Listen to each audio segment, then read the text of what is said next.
10:22 de la mañana, arrancamos la nata sin filtro al pie del cañón. Hoy me da la sensación de que es viernes. No quiero confundir a nadie, pero hay una sensación de viernes muy impresionante. Es tu cuerpo. Sí. Te está mandando una señal equivocada. No, es miércoles hoy, le digo. Uy, la que ¿Qué dijo? Dijo es martes. Este grupo necesita una brújula. ¿Por qué viernes? Porque me da muy que siento el fin de semana a flor de piel. Opa. Capitán, es miércoles. Es como el meme de... Sí, Está buenísimo Wednesday. ese meme. Pero, todos así, igual. ¿usted cree que es por el sol radiante, por el cielo Sí. prístino, celeste? Sí, porque diciembre es un mes que lleva a la confusión. ¿Sabés Sí. qué me Lleva a confundió que a te mí? está yendo, vacaciones, Pelo fin de año, pincho. festejos, brindis, cóctel. Todo eso hace que sea un gran Curso, fin de semana. La cadena nacional, Sí. ayer el presidente me hizo sentir como que era viernes, no sé Es por qué, verdad. como que terminaba un algo, ¿viste? Que es el fin. Un cierre. Como un cierre, como una cosa así. Otro logro de Javier, entonces. Sentí que era. Cortó que era la semana. viernes. Sí. Todo, Ah, viste nos como que le adelantó salen el todas fin de ahora. semana, vamos. Gracias, Milei. Vamos a analizar el discurso, pero voy a arrancar tomando lo que dice Tartu, después cada uno va a dar su mirada y además los temas que tienen que ver con cada uno, ¿no? Economía, hizo mucho foco también en temas de seguridad, pero generó un hecho político de algo que no es un hecho político, que es cumplir un año y generar una gran expectativa por una cadena nacional. No es algo habitual, es cierto, algunos gobiernos hacían actos, qué sé yo, los gobiernos más peronistas tenían esa impronta, pero en este caso generó mucha expectativa sobre lo que iba a ser su discurso, sobre su primer año. No hubo anuncios, no hubo sorpresas, pero después de haber leído casi todos los discursos de Milei, porque tengo la obsesión de escucharlos y leerlos después, Sí. es de los más sólidos que hizo el presidente y voy a explicar por qué. Digo, más allá de lo que piense cada uno sobre las medidas y demás, digo que fue de los más sólidos, punto uno, porque pudo exponer resultados. O sea, no era lo mismo un discurso al inicio de un gobierno prometiendo, había sido una especie de sangre, sudor y lágrimas el primer discurso, es decir, hay que hacer un esfuerzo. En este caso, eligió una fórmula que es decir, hace exactamente un año y exponía números de hace un año, números de hoy, hacía la comparación, en muchos temas hizo eso, lo hizo también en temas vinculados a la seguridad o al narcotráfico, con lo cual pudo exponer resultados y eso le dio un valor diferente. Arrancó agradeciendo el esfuerzo, haciendo una exaltación y una épica de ese esfuerzo, pero centralmente lo que voy a destacar que necesita cualquier líder político es vender un futuro. Sí. Y a los 2 minutos estaba diciendo lo peor ya pasó, una frase que puede salir mal, pero dando un horizonte hacia adelante, y usó algo que yo no lo escuchaba desde el peronismo, que es, sí, a mí me impactó, que es se vienen tiempos felices. La palabra felicidad había salido, sí, pero había salido del discurso político, nadie habla de, o sea, felicidad es Perón, la felicidad del pueblo. Sí, los días más felices Sí. siempre fueron peronistas. Sí, exacto. Lo retomó mucho el kirchnerismo. El kirchnerismo más Néstor que Cristina en su Néstor, vocabulario, más Néstor que Cristina, y a mí puntualmente me sorprendió que fuera directo a ese concepto, la reivindicación del hombre común, todo el tiempo. La idea de la casta también muy persistente, y yo diría que es el primer discurso de campaña electoral de Javier Milei para el año que viene. Claramente fue un discurso de campaña, lo dijo porque planteó básicamente, lo voy a leer textual: por primera vez en muchos años, las elecciones del próximo año no se tratarán de personas, sino de ideas. Será una elección entre los políticos rancios del pasado o nuestra agenda del futuro. Ya está hablando de la campaña del año que viene. Y dijo, siempre en el año previo a las campañas o en la antesala de la campaña electoral, lo que pasaba es el aumento del gasto público. No voy a hacer eso, o sea, va a seguir con su posición de equilibrio fiscal, pero está llamando a directamente que la gente apoye su gobierno y a un plebiscito. Soy yo, mis ideas contra el resto. Elijan. Y dijo otra cosa más que algunos dijeron es un poco fuerte, pero yo creo que le ha dado resultado, y es: los argentinos no toleran ni tolerarán obstrucciones insensatas y malintencionadas a nuestras reformas. Y será un acto de ingenuidad importante no aprender de este año transcurrido. ¿Qué quiere decir esto? Y que yo creo, no sé si lo va a hacer, pero si lo hace sería muy audaz. Milei dice que tiene 3.200 reformas más. Y tiene proyectos en el Congreso, en un Congreso hostil, que quizá tenga pocos incentivos en un año electoral a aprobarle esas reformas. Meto reforma política, fiscal, previsional, todas las que nombró ayer. ¿Qué puede hacer tranquilamente Milei en un año electoral? Mandar todos sus proyectos y decir, ¿vieron? No me los aprueban. Yo tuve un primer año fantástico. El que considera que fue así le va a prestar atención. Les mando los proyectos y no me los aprueban. Vótenme. Ok. Vótenme. La lógica siempre fue, no mando un proyecto que no me van a aprobar porque muestra mi debilidad. En este caso, la apuesta es, lo mando porque vieron, yo les dije lo que iban a hacer. Para eso necesito que me voten. Por eso insisto, hay que tener en cuenta este discurso porque es la primera pieza electoral de Javier Milei rumbo a las legislativas del 2025. ¿Bufflet, te sorprendió lo económico o no? No me sorprendió la gente, no me sorprendió, me parece que enumeró un montón de hechos, bueno, enumeró lo que ocurrió hasta acá, y me parece que tenía ahí muchos logros para apoyarse, lo venimos diciendo en las últimas semanas, ¿no? La verdad es que el escenario económico de hoy nadie lo pronosticaba el 10 de diciembre del año pasado, por lo tanto ese es un mérito del que tiene que salir a hacer bandera y es lo que hizo. Sí, lo que noto, o me parece que el registro es, en términos económicos, va a pasar de un registro de un año de mucha audacia en el plan económico, mucha audacia, a un año de mucha prudencia, a una etapa de mucha prudencia. Hay ahí una sintonía fina que me parece que ayer queda descripta y que vamos a empezar a ver. ¿Por qué digo de mucha audacia? Porque la verdad es que subir el salto evaluatorio del año pasado, el crawling peg al 2%, ir bajando la tasa de interés muy aceleradamente en la primera etapa y demás, fue una estrategia de muchísima audacia. Cuando se anuncia el primer superávit fiscal, yo la verdad es que lo que hice los primeros 3 meses es llamar a todos los funcionarios de gobierno y a todos los economistas posibles para tratar de encontrar cuál era el gasto que estaba abajo de la alfombra y que no se estaba pagando. Bueno, y eso en algún momento quedó en claro que había un ordenamiento de pagos, por supuesto que se iban calzando cosas, pero que el superávit estaba dado. Hay una discusión sobre los intereses de la deuda, sí, es cierto, y hay que prestarle atención, pero tenemos problemas nuevos. Tenemos una discusión sobre el atraso cambiario, sí. Ahora, los problemas que teníamos en los últimos 5 años o en los últimos 7 años de la inestabilidad financiera absoluta y la inflación descontrolada, el gobierno parece haberlos dejado atrás. Pero la nueva etapa la encara con mucha prudencia. ¿Por qué digo prudencia? Porque le pone prudencia, por ejemplo, a la salida del cepo. Dice, vamos a bajar el 90% de los impuestos, pero no da certeza sobre qué va a pasar con las retenciones, que es el tema central quizá de la agenda con un socio estratégico que ha tenido hasta acá, que es el campo y el interior. Entonces me parece que ahí y cuando pone mucha prudencia en ese proceso, dice, eso tardo en hacerlo porque lo quiero hacer de una manera definitiva, no lo quiero hacer de manera inestable, ¿no? Sí. ¿Vieron todos? Negri, ¿vos viste el discurso? ¿Lo viste en vivo cuando ocurría? Sí, estaba en mi casa y lo estuve mirando. Estabas mirando otra cosa y apareció la cadena y la seguiste viendo.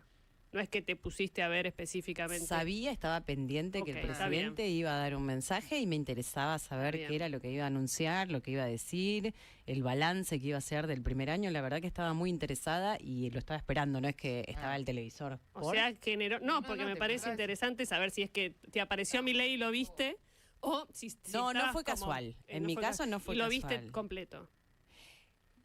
Fue largo. Recibí una llamada telefónica, no lo pude ver completo, la verdad es que era una llamada que no podía decir que no. Pero tu idea era verlo, no es una cuestión personal. Sí. Pero sí después intenté retomar, pero una vez que te llaman por teléfono y que te tienen, obvio. Bueno. Y lo noté como con otro tono. Sí. Mucho menos... ¿agresivo? Sí, no sé si agresivo, pero mucho más tranquilo. Sí. calmo. Eso me llamó la atención. A mí sí. también. Aplomado. No cerró con el típico Viva la No Libertad, cerró, carajo. eso me llamó la atención. Eso me llamó mucho la atención, que no haya terminado. De hecho, yo cuando retomé la transmisión, dije, bueno, viva la libertad, carajo, viste, esperando que lo iba a decir. Y me llamó la atención que no lo haya dicho. No. Creo que tiene que ver con ese cambio Sí, de tono. estaba aplomado. Tampoco hizo nombres propios.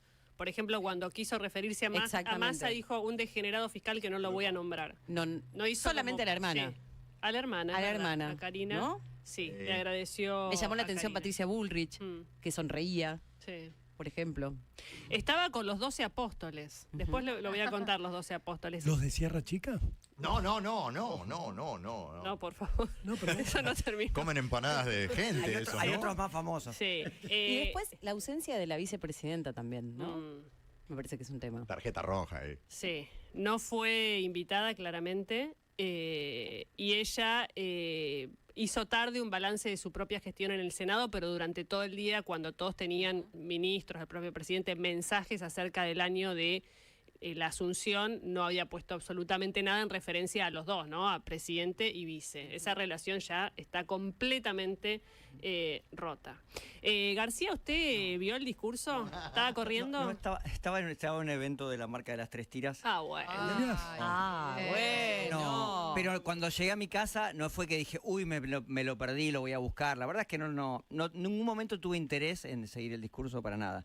Así que no, quiero decir, no va a cambiarme en nada lo que yo pienso del gobierno y este año que pasó, haberlo visto.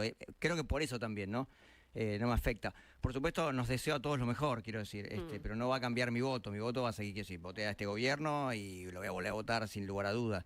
Pero, y espero que haya una mirada crítica de los periodistas, que haya menos chupamedias y que la mirada crítica no sea atacada. Pero no creí en ningún momento que y por lo que veo no me perdí nada sustancial. ¿Por Twitter tampoco? No, nada, no, llegué, llegué y me tuve que poner a trabajar, gente. Es así la vida. Siempre tiene García, mira. No para. Sí, no paro. Qué bárbaro. Parece un eslogan de Rani, lo voy a anotar. Sí. Ah, ¿Tartu? ¿Lo viste? Sí, claro, a pleno. Lo vi por Telefe como la mayoría de la gente. Atención con esto. Apa. Tenemos datos del rating. Eso. Recién estábamos hablando fuera del aire, la maniobra que hizo ayer Ibope de no publicar en el minuto a minuto el desagregado de cada uno de los canales donde la gente elegía verlo. Y tiraba el total de la cadena, que fueron aproximadamente 26 puntos. Varió entre 24 y 28, de acuerdo al momento, duró 35 minutos el discurso. Atención con esto. Se ve que la gente, fue un mensaje que conectó con la gente, porque la gente lo vio más que nada con canales identificados con la prédica mileísta. La Nación Más 4.2, por ejemplo, un canal de cable que hizo 4.2. Por ejemplo, C5N, que es un canal de pantalla opositora, 1.9. La gente no eligió verlo en el lugar desde la crítica a Milei, ¿entendés? Entonces, repaso rápidamente cómo fue el desagregado. Telefe 6.6, La Nación Más 4.2, más luego pegadito Canal 9, el 4.1, pegadito 3.7, el 13, 3.5 América, bajo TN 2.4, C5N 1.9, Crónica 1.1, Canal 2605, 03 para A24 y 01 para la TV pública. Tenemos muchas novedades de la TV pública. Vuelve la producción a la TV pública. A lo que... ¿No le iban a cerrar? Y dale. ¿Ley no la iba a cerrar? No, se van a hacer más programas, Rolando.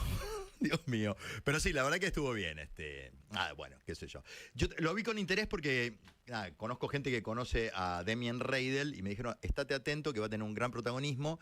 Y efectivamente el protagonismo de Demian fue por el lanzamiento del Plan Nuclear Argentino, que eso es algo muy interesante, que en su momento la administración Milei había puesto en el freezer con ¿te acordás? Las centrales modulares que habían sido desactivadas, desfinanciadas.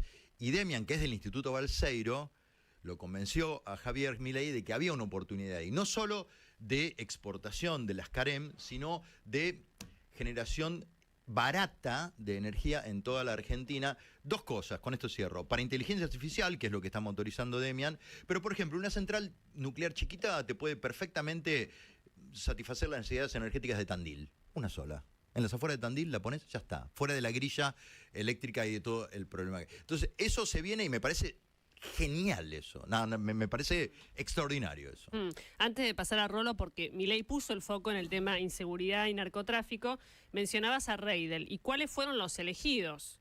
Porque hubo una selección de los 12, estaba Javier Milei en el centro, parecía la escena de La Última Cena, atención con Judas. ¿Cuál es? Siempre hay un Ahora Judas. le voy a decir quién es Judas. Hay un Judas. Sí, Judas, chicos. sí, Ay, sí. qué cristiano. Estaba Javier Milei, Jesús era el medio, Bueno, con todo respeto. Karina Milei a un lado, Guillermo Francos al otro. Después en primera fila, digamos, detrás de ellos, estaba al final, sobre la izquierda, Sandra Petovelo, ministra de Capital Humano, Manuel Adorni, vocero presidencial, o sea, lo pone en un lugar destacadísimo a Adorni. Federico Sturzenegger, si no es su ministro favorito, es de los favoritos, y Luis Petri. Y en la segunda fila, de derecha a izquierda, Mario Lugones, ministro de Salud, Mariano Cuneo Libarona, ministro de Justicia, Patricia Bullrich, de Seguridad, Caputo, de Economía, o sea, Bullrich y Caputo tenían un lugar importante. Al lado Reidel. Sí. El lugar, en la composición de la imagen, el lugar de Judas lo ocupa Reidel. No, quiero chicos, quiero no, con decirles Demian eso. no, con el melómano no. Pero bueno. Y al final la cara desconocida es Eduardo Bustamante, que es secretario de Relaciones Exteriores, porque no estaba Wertheim, que es el canciller. La gente se preguntaba quién es, ¿no? Sí. Esta es la composición de los elegidos. Ustedes me dirán, pero bueno, sí, faltan, porque eligió poner Sí, a claro. Reidel y no a Serenelini, que es el secretario de Medios con rango de ministro. Digo, si uno ve las Bueno, o jerarquías... a la vicepresidenta. Bueno, la vicepresidenta no lo pongo ni en la opción porque claramente no iba a ser, pero no puso al secretario de Trabajo, no puso otro secretario Claro. Sí, con un cargo Serenelini importante. tiene más jerarquía que Adorni, por ejemplo. Sí, puso a Adorni Debería y no a estar. Serenelini. Ahí Está sí, bueno eso. Ujú. sí. Y esas dos, Karina Milei y Guillermo Francos al lado de él. Porque Santiago Caputo no aparece, si no estaba Santiago Sí. Caputo al lado. Pero sí, no, pensé ahí en el rol, en el rol personal Mm. que los dos tienen sobre Milei. Bueno, la hermana ni hablar, es indivisible, Karina Milei, y Guillermo Francos, a quien conoce desde hace más de 20 años, que tuvo una contención también desde el punto de vista emocional, diría, Trato- ¿no? Sí, y de un tienen trato, de personal una relación de intimidad, sí. Sí, de amigo Radiante. mayor. Sí. Karina Milei radiante. Sí. Y bueno. Nos quedamos mirando. No, se notaba De que salir. había una producción en su look, en su imagen. Sí, Estaba está muy cambiando. mejorada, muy mejorada. Sí, Hermosa. claro. No, Está porque bien. viste que a veces se la ve como más desarreglada en eventos que, por ejemplo, va y... Son en muy la- en- formales y ella Claro, está claro. como- Ayer Yo estaba no sé impecable. si ayer tenía producción. No sé Impecable si otras estaba. veces está desarreglada o está más como sin sin nada profesional. Ayer tenía un maquillaje que era profesional, Sí, un a peinado eso que me era refiero. profesional. Estamos acostumbrados a que Sí. las figuras públicas en los eventos públicos Sí. aparecen producidas de manera profesional. Ella se nota muchas veces que no lo hace, digamos, que va como se pudo peinar ella y está bien, digo, no lo juzgo, digamos. pero- Rolo, vos lo viste, ¿cómo lo viste? ¿Qué pensás del peso que le dio al tema o a la agenda de seguridad? En parte ya la había presentado, ¿no? Yo lo escuché por radio, lamentablemente. Bueno, lo hice por trabajo, ¿no? Mm. La verdad no hubiera elegido escucharlo, prefiero leerlo. Pero la verdad que me parecía que seguramente íbamos a hablar hoy y que era mi obligación. Hizo un balance sobre la seguridad, logros de gestión cuestionables en algún punto, pero con los resultados de Rosario a la cabeza y una sensación que intentan irradiar de que hay más seguridad. Yo creo que las estadísticas no acompañan esto de una mejora en la seguridad. Sí, lo que hay es un cambio de actitud. Y eso sí hay que reconocérselo.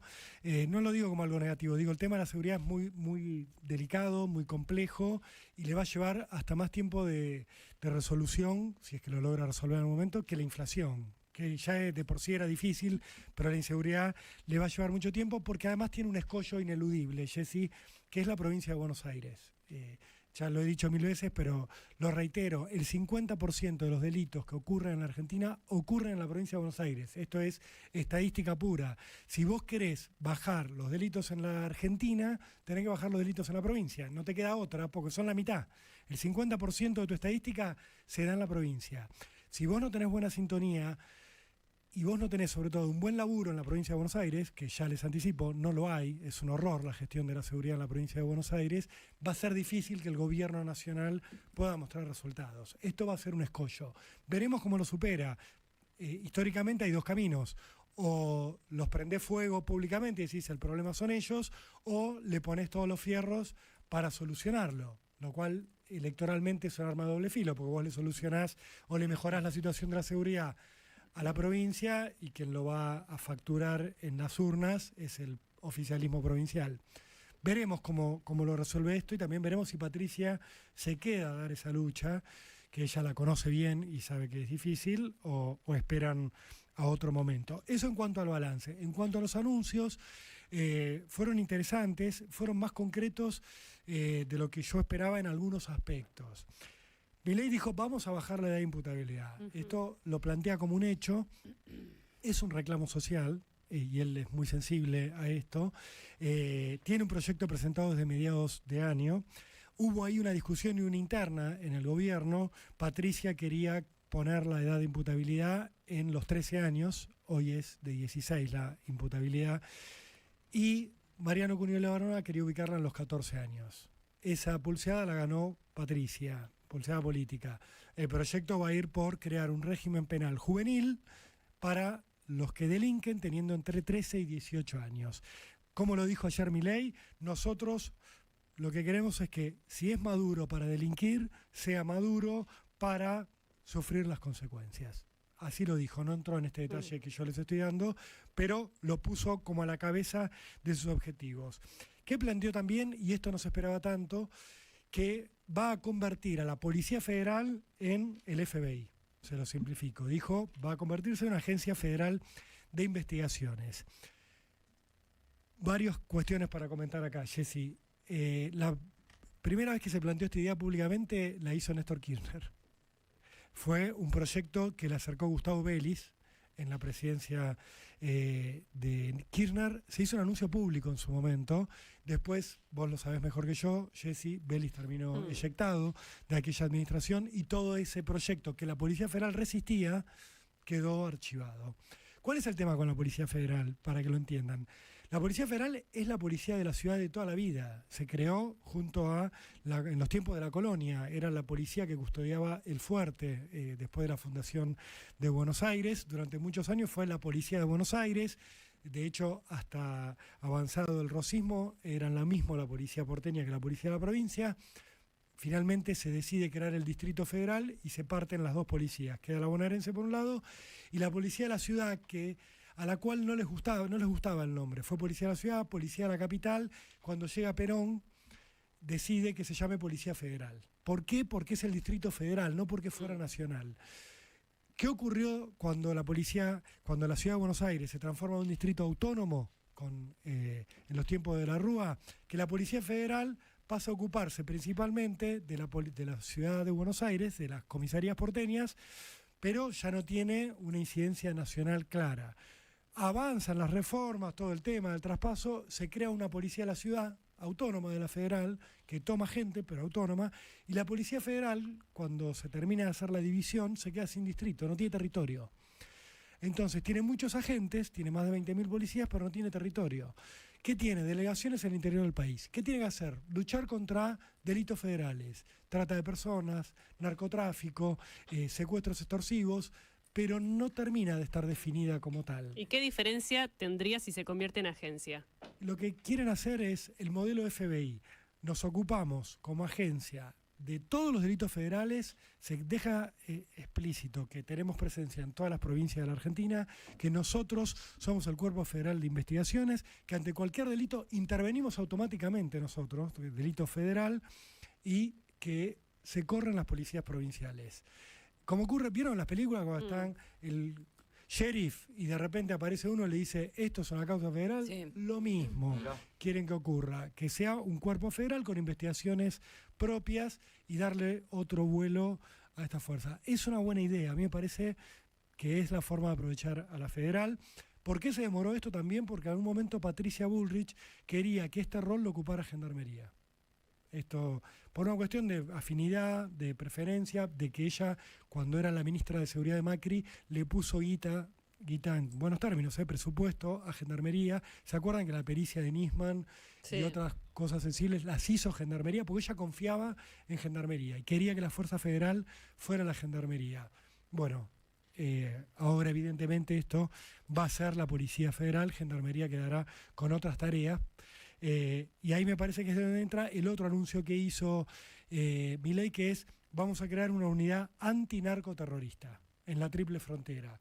Eso va a recaer sobre Gendarmería. Me parece que lo va a dividir así. Ustedes ocúpense de los delitos de narcotráfico y de terrorismo en las fronteras y nada más en el territorio, la Policía Federal. Es un buen uso de recursos, está bueno esto, realmente lo digo. Es profesional y jerarquizar a las fuerzas que ya estamos pagando, ¿sí? Ya funcionan, ya la guita, los sueldos y el equipamiento lo está pagando el Estado argentino. Lo que va a hacer Milei es darle un rol más definido.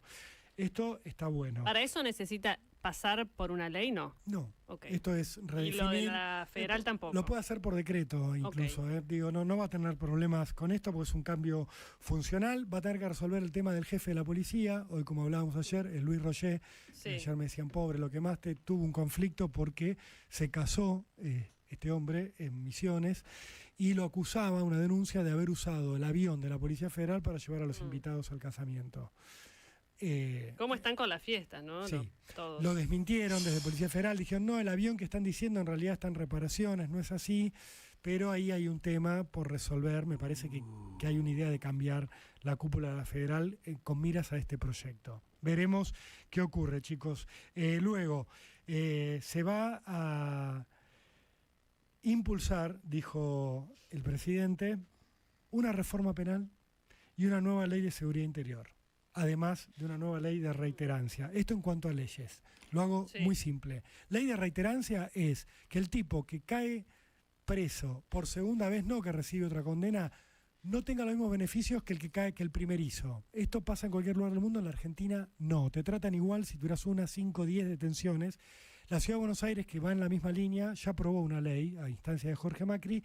Milei lo quiere hacer a nivel nacional. Si caíste preso por segunda vez, no es lo mismo que caer la primera vez. O sea, no te pueden dar la libertad condicional automáticamente. Acabar con la puerta giratoria. A favor, está bien esto. Las otras dos cuestiones, una reforma penal, no definió cuál es. Uno cree que va a tratar de darle otra vez lógica a un código penal que está lleno de parches, que necesita una reforma integral. Y esto, lo último que te digo, Jessy, habló de una nueva ley de seguridad interior. Pasó por abajo del radar, pero lo dijo.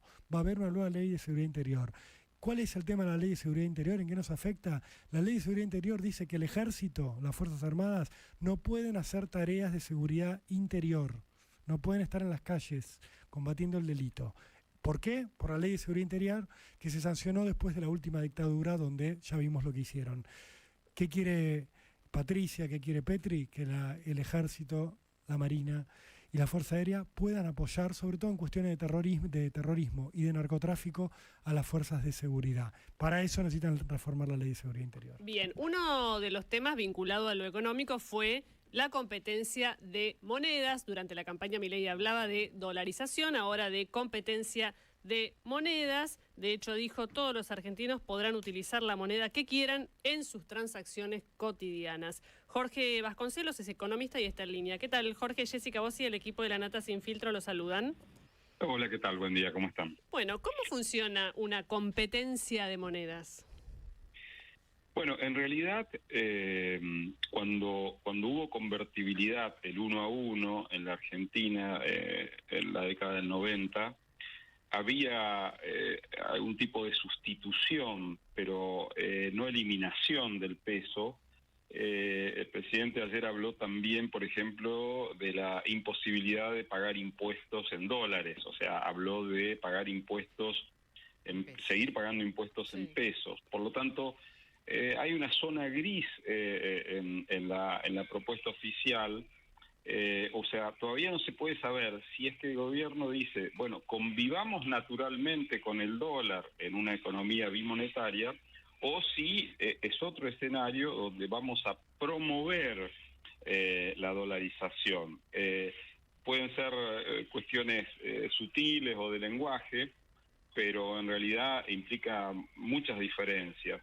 Si se promoviera la dolarización, ahí estaríamos en presencia de algo coherente con lo que es el país en su bimonetarismo, donde prefiere ahorrar en dólares, etcétera, etcétera, pero estaríamos con una contradicción con el hecho de que el país no produce muchos bienes de exportación. O sea, Panamá, por ejemplo, es una economía que funciona con bimonetarismo y sustitución prácticamente plena de la moneda local por dólares.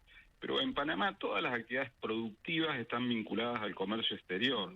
Cuando uno mira a la Argentina, las actividades que producen bienes exportables en el país representan menos del 30% del PIB. O sea, tenemos una economía muy bimonetaria en la parte financiera y muy poco dolarizada en la parte productiva. Y eso es un tema que tiene muchas implicancias, porque si uno promueve la dolarización solamente para transacciones, o sea, puedo pagar con dólares, con cambio chico de dólares, alguna compra, es una cosa. Si uno la promueve en términos generales, tiene que pensar en el problema que hubo con la convertibilidad, que fue que había descalce de moneda, se llama, es decir, que le daban créditos en dólares a las familias que ganaban en pesos, y eso hizo mucho más traumática la salida de la convertibilidad, porque la devaluación implicaba que muchos créditos en dólares no se iban a poder devolver. O sea, esa zona gris para mí no está definida. La pista de seguir pagando en pesos que dio el presidente ayer daría la pauta de que en realidad están prevaleciendo las ideas del Banco Central, que no quiere desaparecer como entidad, pero es un tema para mí todavía abierto. Lo que sí está claro es que en 2025, si el gobierno quisiera limitar la dolarización de la economía, tendría una oportunidad porque podría especificarla más de lo que está hoy. Podría comprar dólares, dado que hay demanda de dinero, en fin, podría recuperar reservas, etcétera. Jorge. Si el gobierno mantiene adopta esa línea de acción, es decir, comprar dólares para fortalecer las reservas, etcétera, estaríamos simplemente en una cuestión de una convivencia parcial con el dólar. Pero si se resiste a comprar dólares, porque eso implica emisión de pesos, estaríamos en el otro escenario de una dolarización más parecida a la de Panamá, con los problemas que tiene el hecho de que Argentina es una economía muy dolarizada en lo financiero, pero muy poco generadora de dólares en lo productivo. Ese es el tema que falta resolver o definir. Jorge, pensando más en... perdón, soy Cecilia Bufflet. Pensando más en la micro, en la práctica, cuando el dólar está planchado, ¿cuánto la gente y la economía en general, desde las operaciones de la micro, se anima a quedarse en pesos? Los ahorros empiezan a quedar en pesos, digamos, claro. se empieza a tener como... aparece lo que técnicamente se llama la demanda de pesos, digamos, ¿no? Pero claro, ¿cuánto eso se da? Porque en nuestra cabeza, con la inestabilidad financiera que tenemos, siempre nos parece que nunca nadie debería quedarse ahorrando en pesos, ¿no? Pero en la práctica sé que sucede, por eso te pregunto. Claro, cuando tomamos dos modelos, podemos decir, bueno, Panamá es el modelo donde no se promueve digamos, la demanda de pesos, la demanda de moneda local. Perú es otro caso de bimonetarismo donde sí se promueve la demanda de pesos, de moneda local, y de hecho al principio del bimonetarismo, a principios de los 90, los depósitos en dólares en el sistema bancario peruano eran abrumadora mayoría respecto de los depósitos en soles, que es la moneda doméstica peruana. Pero esa situación se fue revirtiendo porque hubo justamente una búsqueda de demanda de soles, de demanda de moneda local, y hoy la situación se ha invertido. O sea, hay mucho más depósitos y créditos en moneda local que depósitos y créditos en dólares. Ese sendero, digamos, cuando el gobierno dice vamos a seguir cobrando impuestos en pesos, ese sendero podría dar una lucecita hacia el modelo peruano. Pero cuando el presidente dice, quiero eliminar el Banco Central en 4 años, eso es una lucecita a favor del modelo de Panamá. Sí. Hagan sus apuestas porque en realidad para mí es un tema que no está del todo definido en Sí, el Senado. ¿y cuál dirías que es el mejor? Si te dijeran, bueno, ¿qué es mejor? Claramente el peruano, por una razón, justamente por la razón que comenté al principio. O sea, hoy Argentina exporta muy poco, o sea, es un país con muy poca inserción en el mundo. Sus exportaciones representan un poquito más del 10% de su PIB. Y para lograr una política continuada de mayor inserción, para seguir el modelo de Israel, Corea, Nueva Zelanda, que crecieron en base a exportaciones, necesitamos un esquema más flexible que el de la dolarización, un esquema más parecido al de Perú, donde en cierto modo la moneda local fluctúa contra el dólar, y eso permite que si hay problemas digamos, con las monedas internacionales, etcétera, se puede corregir por el lado cambiario monetario los desequilibrios. Si vamos a una situación más rígida, se complica más la expansión del sistema bancario y se complica más el objetivo de aumentar las exportaciones. Yo prefiero, por esas razones, pero no por razones monetarias, sino por razones de crecimiento de largo plazo vinculado a la producción, el modelo peruano al modelo panameño. Y una última consideración en general del discurso, sobre todo del foco económico. No solo habló de la competencia de monedas, más allá del balance que hizo sobre el año, sino que dijo fin del cepo para 2025, y también habló de una reforma impositiva de bajar el 90% de los impuestos, que algunos entendieron que era la presión tributaria, que no, que se refiere a la cantidad de impuestos, sino a que va a dejar de recaudar 90%. Pero respecto de esta mirada hacia adelante, ¿cuál es, en base a lo que te acabo de decir, cuál es tu mirada general o tu análisis general del discurso?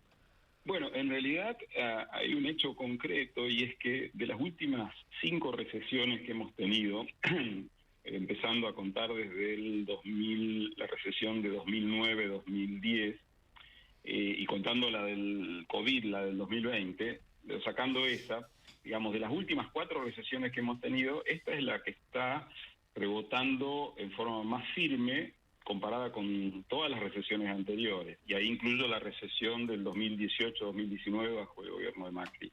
Entonces, hay algunos indicadores como confianza del gobierno, valor de las empresas en la bolsa, etcétera, y el rebote, digamos, del nivel de actividad que ilustran sobre este punto. O sea, es de las 4 últimas recesiones, sin contar la del COVID, de la que mejor se está saliendo.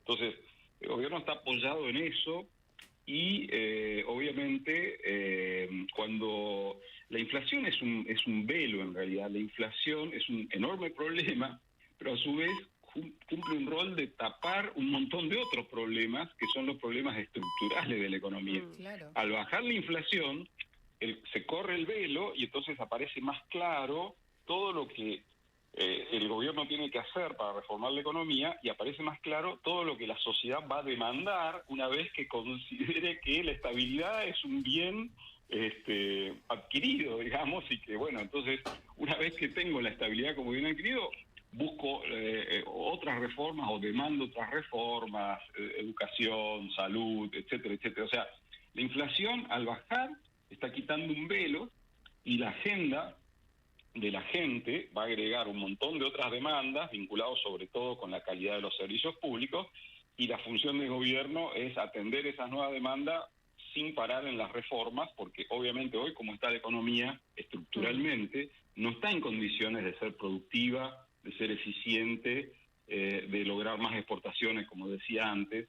O sea, en ese sentido, el discurso se ubica en la posición de un país que está saliendo de una recesión muy dura, y que por ende puede pensar hacia adelante. O sea, no tiene que pensar en volver a empezar, digamos, claro, así, porque la base está bastante firme, digamos. Gracias, Jorge, por la comunicación. Jorge Vasconcelos, economista, analizando sobre todo el tema de la competencia de monedas, de la que habló anoche el presidente de la Nación. Esto es para Adriana Berón, porque anoche lo notó aplomado, calmo, tranquilo en su tono al presidente, pero yo invito a que Adriana hoy a las 9 ponga la misa del Gordo Dan, porque hoy el presidente es Va a el estar ahí. invitado especial y yo creo que el tono va a ser otro. No va por cadena. No, va por streaming, va por streaming, ya, va a digamos. tener muchas views porque siendo Claro. Milei, yendo a la misa del Gordo Dan y el resto de los Está de local ahí, integrantes, ¿no? sí, súper local. No me, Una cosa es una cosa y otra cosa Sí. es otra no me cosa. vas a creer, otra cosa. vos sí. ¿Qué? ¿Puedes creer que hoy tengo otro evento de la misma marca? No. No. A esa hora. ¿Usted está todo para no ver al Gordo Dan? Sí. No, no Acá hay, quise- acá hay se una nota pica, mucho. No Se sé nota si- mucho. Sí, para estar a favor es mejor no ver al Gordo. Es un gran cierre. Denunciaron a Cristian Ritondo, jefe del bloque PRO en diputados, y a su esposa por un entramado de sociedades y propiedades en paraísos fiscales en Estados Unidos. Esta denuncia aparece en medio del gran debate por ficha limpia y del caso del senador Cuadra. Atención mañana con lo que puede pasar en el Senado, porque está convocada una sesión especial para expulsarlo o para suspenderlo al senador Cuadra, que es el que pasó la frontera y en Paraguay lo encontraron con más de $200.000 en una mochila. Que no eran de él, ¿no? Que no eran de él, no. Ponele. Lo va a tener que explicar. Bueno, esto se da en medio de toda esta, decía, ficha limpia, Cuadra. La unidad de investigación del diario AR y el Centro Latinoamericano de Investigación Periodística revelaron que la abogada Romina Aldana Diago, que es la esposa de Ritondo, tendría 5 propiedades en Miami que suman un total de $2,6 millones. Emilia Delfino, periodista, estuvo a cargo de esta investigación y está en línea. ¿Qué tal, Emilia? Acá Jessica, vos y el equipo de La Nata Sin Filtro te saludan. Hola Jessica y equipo, ¿cómo están? Bien, bueno, esto fue producto de una investigación, mencionan al Centro Latinoamericano de Investigación Periodística. ¿Cómo se trabajó? Finalmente hubo una denuncia ayer que se concretó de la justicia, más allá de la investigación periodística. Bueno, esto arrancó en abril. Tiene como 2 partes la investigación, 2 partes que después van en paralelo. Te cuento cómo arrancó. Sí. En abril estábamos investigando el patrimonio de Juan Alberto Paso, que en ese momento era el titular de la cartera de Industria en el Ministerio de Economía de Caputo, en el gobierno de Milei. ¿Por qué lo investigábamos? Porque a él estaba vinculado a una sociedad, aparecía como accionista de una sociedad en Florida, que tenía un departamento en Miami, que no estaba declarado, no aparecen las declaraciones juradas de él como funcionario en esa época, porque él había sido funcionario del gobierno de Macri. Bien, entonces estábamos investigando eso y nos topamos con una transacción inmobiliaria en la que participa esta empresa del funcionario Paso, que ahora es el titular de Arca, la ex. Y esa transacción inmobiliaria es entre la empresa de Paso y una empresa que se llama Go for More, también de Florida. Go for More, para una traducción, digamos, casi literal, te diría, significa vamos por más, en inglés, ¿no? Bueno, empezamos a ver los documentos de Go for More porque queríamos saber quién le había comprado este departamento a Paso y nos encontramos con el nombre de Romina Aldana Diago como manager / miembro de la sociedad en 2013, hace mucho, hace 11 años. Le preguntamos al equipo del diputado Ritondo cuál era la relación, si esta sociedad era de ella, si estaba vinculada a estas propiedades, porque hay 4 propiedades vinculadas a esta sociedad Go for More en Florida, en Miami, y nos dicen que ella solamente había actuado como abogada en representación de un tercero, de un cliente de ella, que ella no era la dueña de esa sociedad y tampoco de esas 4 propiedades que dan un valor de $2,6 millones. Bueno, nos quedamos con esa respuesta. Seguimos investigando, queríamos ver si conseguíamos más documentos y a lo largo de los meses fueron también apareciendo documentos en la filtración de Pandora Papers.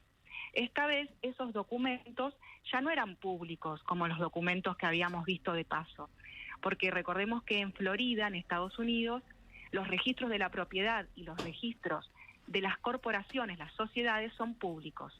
Uno puede acceder a determinados documentos, están en la web, sin usuario, sin contraseña, sin nada, son completamente abiertos. Los de Pandora Papers ya pertenecen a una filtración del Consorcio Internacional de Periodistas de Investigación, entonces tenemos acceso a determinados periodistas que formamos parte de ese consorcio. Sí. Con Iván Ruiz, de CLIP, un periodista que fue fundamental en esta investigación, una gran guía para mí. Lo que hicimos fue empezar a ver esos documentos. ¿Por qué? Porque Diago, Romina Diago, la esposa de Ritondo, aparecía en una serie de documentos que nos llevaban a una red de sociedades, a un fideicomiso en paraísos fiscales y en Florida. Y nos conectaban tanto con esta empresa Go4More como con una propiedad valuada en $650.000 en el sur de Florida, en Hallandale. Así que es una red que incluye sociedades en distintas jurisdicciones, algunas no opacas, no secretistas como Florida, y otras sí, muy secretistas, paraísos fiscales, como Islas Vírgenes Británicas y Delaware en Estados Unidos. Y todo esto, ¿tuviste algún tipo de repercusión, de respuesta por parte de los involucrados? Yo leí en algún lado que se estaban mezclando cosas, que hubo como una especie de respuesta respecto a estos datos, que después se verá qué delitos pueden llegar a configurar. Bueno, a nosotros, Jessica, no nos respondió ni el diputado ni su esposa. Nosotros le enviamos hace 2 semanas, o sea, 10 días antes de la publicación, un cuestionario. Sí. Ellos nos pidieron más tiempo, le dimos más tiempo, le dimos 10 días para responderlos, y las respuestas nunca llegaron. Nosotros lo que queríamos saber era su versión de los hechos, cuáles eran las explicaciones que ellos tenían para que Diago apareciera en este entramado de sociedades y de propiedades. Y también queríamos saber si estaban declaradas ante la ex AFIP, hoy ARCA, y si estaban declaradas por Ritondo en los legajos reservados que tienen que informar los funcionarios, incluidos los diputados, sobre los bienes de sus parejas, ¿no? Claro. Y esas respuestas nunca llegaron. Emilia, ¿cómo te va? Rolando Barbano te saluda. Hola, Rolando. Te quería preguntar si es posible que este entramado de sociedades que has revelado tenga más bienes y más cuentas a su nombre y que no hayan podido ser descubiertos. En otras palabras, ¿lo que mostraste es todo lo que hay o es posible que haya cuestiones patrimoniales que no estén apareciendo porque la investigación no puede llegar hasta ahí, pero que realmente existan? Podría ser, sí, completamente podría ser. Sería necesaria una investigación más exhaustiva, ya con otras herramientas que nosotros ya no tenemos, como por ejemplo pedir información por exhorto internacional. Claro. Eso debería hacerlo la justicia y tratar de, o consultarle incluso al propio Ritondo y a Diago para pedirles documentación y más información sobre estas sociedades. Pero bueno, eso ya a nosotros nos excede, ¿no? Es como que llegamos hasta lo que los documentos nos dicen, y después hay cosas que no sabemos si hay más documentos a los que nosotros no claro. tuvimos acceso. No, te lo pregunto pensando si esto es la punta del iceberg, usando un lugar común, esta cantidad de guita que aparece, que es un montón, que es obviamente sorprendente, o si es todo, digamos. No cambiaría tanto, pero a uno le da la sensación, viendo todo el entramado que vos revelaste, Emilia, que uno no arma quizás tantas vueltas y tantas sociedades para esta suma, que puede haber mucha más. Por eso te preguntaba si una investigación judicial podría revelarlo. Bueno, sí, porque por ejemplo hay una sociedad de Delaware que se llama Ilustre, LLC, sobre la que solo pudimos detectar que tenía un departamento que lo adquirió en 2015, si mal no recuerdo en abril, y lo vendió en 2021. Y ese departamento en Hallandale, en el sur de Florida, un lugar muy lindo, vecino a Miami, lo que sabemos es que, bueno, compró y vendió un departamento. No sabemos si tuvo cuentas a su nombre, si todavía está... si todavía tiene cuentas y maneja dinero. Eso no claro. lo pudimos hallar porque no están los documentos. Claro. Perdón, Emilia, soy Cecilia Bufflet. ¿Y tampoco Hola. se sabe el destino de ese dinero? Bueno, tampoco se sabe. Hay una declaración. Los documentos de Pandora Papers surgen de los archivos filtrados de un estudio jurídico de Panamá. Y sí. En el estudio jurídico de Panamá tienen la costumbre, porque lo hacen siempre con todos los clientes, que es que les envían una serie de formularios que sus clientes tienen que llenar, que completar, para poder abrir una sociedad. Por ejemplo, en este caso eran Islas Vírgenes Británicas. Cuando le mandan ese formulario, Diago, la esposa de Ritondo, dice, donde le preguntan cuál es el origen del dinero que usaron, que sí. usó, digamos, o que va a usar para comprar esa propiedad de $650.000, ella dice que es origen de su actividad como abogada y de su estudio jurídico.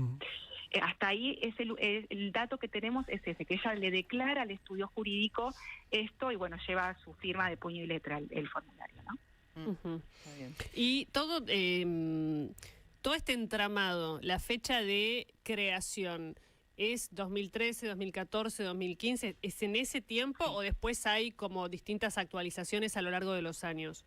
¿O nuevas creaciones? Sí. Son esos años que vos decís, Jessica, entre 2013 y 2015, y después en 2018 hay una actualización de un formulario donde Romina Aldana Diago sigue figurando como beneficiaria final, al menos de una de las sociedades, que es las de Islas Vírgenes Británicas, y de un fideicomiso que ella controla, que está ligado a esta sociedad. Es decir, la sociedad de Islas Vírgenes Británicas está controlada de alguna forma por Claro. Diago y por un fideicomiso que a su vez también controla Diago. Ujú. Y en uno de esos documentos del fideicomiso aparece Ritondo mencionado porque Diago lo estableció en ese documento como la persona que en el caso de que a ella le pasara algo, asume el control del control de esta estructura offshore, ¿no? Y de la propiedad que tenga su nombre la estructura. Emilia, y esos bienes o ese rol de Diago debería haber aparecido en la declaración jurada, concretamente en la declaración jurada de Ritondo cuando era ministro en la provincia de Buenos Aires, porque estoy pensando en esos años, ¿no? Sí. 2017, exactamente. 2018. Exactamente, ya en esa época, recuerden, desde 2012, por disposición de Cristina Fernández de Kirchner, y después se manda una ley para modificar la ley de ética pública, un proyecto en el Senado y tiene la aprobación del Congreso. En ese momento se cambia la ley. Nosotros antes de 2012 teníamos acceso a los bienes de las parejas, de los cónyuges, digamos, de los funcionarios y funcionarias, incluidos diputados, etcétera. A partir de esa modificación de la ley se aumentó el secretismo sobre las declaraciones Claro. juradas públicas de los funcionarios y ya no podemos acceder desde 2012 para conocer cuáles son los bienes de los cónyuges de los funcionarios y funcionarias. Entonces, esta estructura se armó posterior a esa modificación de la ley que mandó Fernández de Kirchner. Entonces ya no tenemos acceso. Solamente un juez por una orden judicial puede acceder Perdón, en el marco entonces, de una investigación. No sabemos si está declarada o no esa propiedad. Exacto. Ok. Exactamente. Eso es lo que Puede le no haber una preguntábamos en el irregularidad en cuestionario. este proceso, entonces. Totalmente, es lo que le preguntábamos, lo que queríamos saber, que nos respondiera Ritondo, ¿no? Porque él Claro. nos podría haber dicho, tanto él como Diago, Sí. una de las preguntas del cuestionario era esa. Sí. ¿Está declarado Está en mi eso? declaración Bueno, podrían jurada, haber está- respondido claro. eso. Claro. Está bien, Pero perfecto. bueno, las respuestas no llegaron, ¿no? Emilia, Diago además fue funcionaria, ¿verdad? Fue asesora, según tu propia nota, digo, cuenta, fue asesora en el gobierno porteño. ¿Ella por ese lugar también tendría que haber declarado todo esto? ¿O no le alcanzaban las obligaciones por su ramo? Entendemos que por el tipo de cargo que tenía no le alcanzaban las obligaciones. Eso es lo que entendemos hasta donde nosotros llegamos. Porque ella era asesora de funcionarios Claro. y legisladores. No era ni funcionaria ni legisladora, sino asesora de. Claro. E investigadora. También fue nombrada por Rodríguez Larreta como investigadora. Ujú. Y una sobre el inicio de toda la punta de este ovillo. ¿Y qué pasó con el departamento de paso y la declaración de paso? Bueno, esa es otra de los enigmas que tenemos con respecto a este caso, y es el siguiente.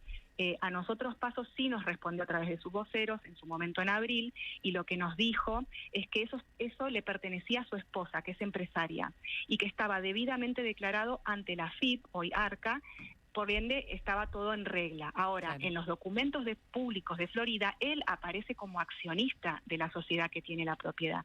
Por lo tanto, entendemos que de acuerdo a ese documento que él firmó de puño y letra, debería haberlo declarado en su declaración jurada de 2018, cuando era Claro. funcionario, era superintendente de Seguros de la Nación del gobierno de Macri. Entonces, ahí hay una contradicción entre lo que él establece y lo que dicen los documentos, ¿no? Ujú. Sí, muchas veces en este tipo de operaciones los cónyuges se ponen, por la ley de herencia de Estados Unidos, se ponen como a la par las parejas, o se pone un cotitular en el formulario, básicamente porque si no, la ley, si fallece una persona, queda inhabilitada el movimiento de los Exactamente. fondos. Y además, de todas maneras, cuando asumís eso para proteger el patrimonio de un impuesto a la herencia o de una ley de herencia, también claramente tenés que ir a declararlo, ¿no? Claro, exactamente, sí. Puede ser que ese haya sido el objetivo, de que no hubiera un objetivo de ocultamiento, etcétera, pero lo cierto es que hay documentos públicos que pasaron por escribano público en Florida, que están publicados por el gobierno de Florida, que dicen algo contrario a lo que responde el funcionario y a lo que dicen sus declaraciones juradas. Entonces, hay siempre estos huecos, ¿no? Estos agujeros en muchas declaraciones juradas, en donde realmente no hay un compromiso de parte de algunos funcionarios de avanzar con seriedad en estos documentos, digamos, ¿no? Como que, bueno, los papeles dicen una cosa, pero declaró otra, porque en realidad es de mi mujer y no es mío. Entonces, siempre nos terminan generando mucha confusión y nosotros nos quedamos a veces sin herramientas para terminar de entender lo que está pasando, porque una explicación podría ser totalmente lo que decías, ¿no? Esto tiene que ver con una cuestión de facilitar un eventual proceso de herencia, por ejemplo. Pero todo bueno, se puede explicar. nunca llega. Sí. Lo llamativo, sobre todo en el proceso de Ritondo, es que no responda qué pasó con eso. Sí, y también nos costó que lograr las explicaciones de paso también. Ok. Hay como reticencia a explicar, ¿no? Reticencia a explicarle a los medios como si los funcionarios públicos no tuvieran obligación de ser más transparentes con sus patrimonios, ¿no? Sí, ahora ya está, para cerrar, el tema en la justicia. El juez es Sebastián Ramos, así que ahí al menos hay una investigación desde el punto de vista judicial. Veremos cuáles son las explicaciones que se dan y hasta dónde llega. Gracias, Emilia, por la comunicación. Gracias a vos y al equipo. Bien, Emilia Delfino, periodista, con esta investigación que se publicó en el diario AR. ¿Cómo cayó esto en el PRO? Con un nivel de incomodidad que no les puedo explicar. Hablé con algunos legisladores porque, bueno, ponen al PRO en una situación muy incómoda. Lo dijo ayer Luis Juez. Nosotros estábamos hinchando con ficha limpia. ¿Cómo no vamos a decir nada de esto? Más allá de cómo, digamos, si hay una explicación a este entramado de sociedades o no, lo dirá la justicia, etcétera. Quizás tiene una explicación válida, pero claramente puso un manto de sospecha sobre un partido que hizo de la lucha contra la corrupción su bandera. O sea, esto cayó mal en el PRO, más allá de lo que digan, han elegido no hablar, porque Ritondo es además una figura importante para el partido, el jefe del bloque, un referente de la provincia de Buenos Aires, el interlocutor con el gobierno. O sea, no es una figura menor y esta denuncia, bueno, termina salpicando al propio espacio político. Insisto, falta la justicia, falta saber de qué se trata esto, de qué no. ¿Puede ser explicado? Sí, puede ser explicado, pero hace falta que eso ocurra. 11:31.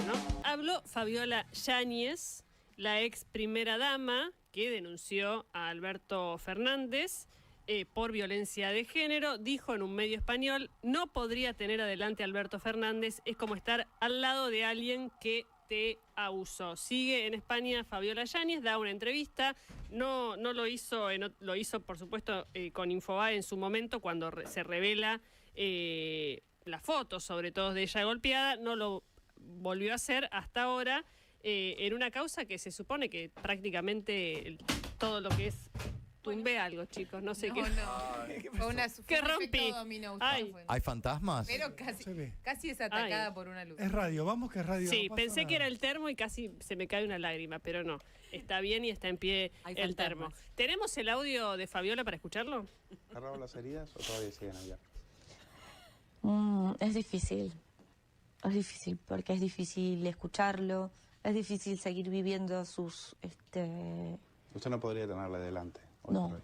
no, es como una sensación como de tener no sé, alguien que te... no sé. Sí, es como tener la sensación de que estar al lado de alguien que abusó durante... De un abusador. De un abusador, sí. Eso no... Ahí fueron muchos años. ¿Y cómo aguantó tantos años? Bueno, sí, creo que me quise evadir con otras cosas, creo que lo naturalicé. Creo que hay ciertas personalidades que son mucho más fuertes que otras y que pueden manipular ciertas cuestiones o y llevar las cosas hacia el lugar que quieren y sin que uno se dé cuenta. Bien, Fabiola Yáñez, esto fue con el medio español OK Diario, segunda entrevista que da, en este caso completamente distante de Alberto Fernández. Veremos a ver cuándo es el proceso de instancia oral, porque fue la indagatoria de Alberto Fernández, todavía no fue en este caso. Se pospuso, o sea que falta una cuestión procesal, obviamente, pero todo pareciera ser que no hay mucho más que ver. Me refiero a este caso, que es por la violencia de género, no así el caso de los seguros, que es más compleja en términos de investigación. Bufflet. El gobierno se casó con la rural, más no con la UIA. ¿Podríamos decirlo así? Sí, grieta. Grieta en el mundo, hay una grieta emergiendo en el mundo de la gremial empresaria que me parece que el gobierno la estimula o la subraya. Esto empieza con el presidente y el ministro de Economía faltando a la conferencia industrial, un evento al que habitualmente van o el ministro de Economía o el presidente. Terminó yendo Juan Paso, que al día siguiente dejó ese cargo que tenía que ver con la producción industrial. A Caputo les promete una reunión. Se dijo que Caputo no podía ir a la conferencia industrial porque viajaba a Mendoza. Dejaron en claro desde la vocería del ministro que no viajaba a ningún lado, que tenía agenda que le impedía ir, que no supimos públicamente cuál era. Les prometió una reunión, recibirlos en el Ministerio de Economía al martes siguiente. Suspendió ese encuentro y finalmente no los recibió. Y ayer había una reunión cerrada, ni siquiera pública, para los dirigentes gremiales del interior del país y los socios de la Sociedad Rural Argentina, y la abrió el presidente de la Nación y participó como orador después el ministro de Economía, Caputo. A esa reunión estaban invitados el grupo de los 6, digamos, la Bolsa, la Rural, la Cámara de Comercio, la Cámara de la Construcción, la Unión Industrial. ¿Cuál es la silla que quedó vacía? Estaban allá de Mogavi, estaba la gente de la Cámara de Comercio, estaba Gustavo Weiss de la Cámara de la Construcción. ¿Cuál es la silla que quedó vacía ahí en esa primer filita que se ponen los cartelitos con nombres? La de Daniel Funes de Rioja, el titular de la Unión Industrial Argentina. Ahí está emergiendo una grieta entre quien tiene un vínculo y un tipo de diálogo con el gobierno y quien no. ¿Qué es lo que pasó ayer en la UIA en paralelo a eso? Se reunieron con Federico Sturzenegger. Estuvo Sturzenegger en la Unión Industrial. La UIA tiene su lista de reclamos y de planteos para el gobierno, así como el campo pide baja de las retenciones, y quedó ayer ilusionada, solo ilusionada, porque no tiene ninguna definición concreta, con que el presidente vaya el año que viene a la inauguración de la Feria de la Rural y anuncie la baja de las retenciones. Básicamente eso es lo que les prometió Milei. Dijo, quiero, ojalá el año que viene, cuando venga la Rural, haga un segundo anuncio de baja de retenciones. Este año lo que hizo es anunciar la baja de las retenciones a la leche y a la carne, que, bueno, tienen claramente un impacto muy distinto en términos de recaudación que lo que significa las retenciones a la soja, al trigo o al maíz. ¿Qué es lo que está pidiendo la UIA? Que le unifiquen las cuentas, le hagan una cuenta única impositiva, porque dicen que el 41% de las empresas tienen un saldo de plata acumulado en la FIP, eso que nos pasa a todos los que tributamos, que te acumulan saldos a favor por un impuesto y te hacen pagar otro impuesto, ¿no? Digamos, la ARCA. Te la ponen. ARCA te debe... Y sí, perdón, chicos, ¿qué es eso? ¿Usan tu plata o no? ¿Te la ponen la cuenta para pagar? Sí. No. O sea, se quedan con tu plata, te la dan dentro de un año y vos mientras tanto tenés que ir pagándole otro impuesto. Bueno, o sea, te la ponen. Te la ponen, tiene chicos. razón vos, sí.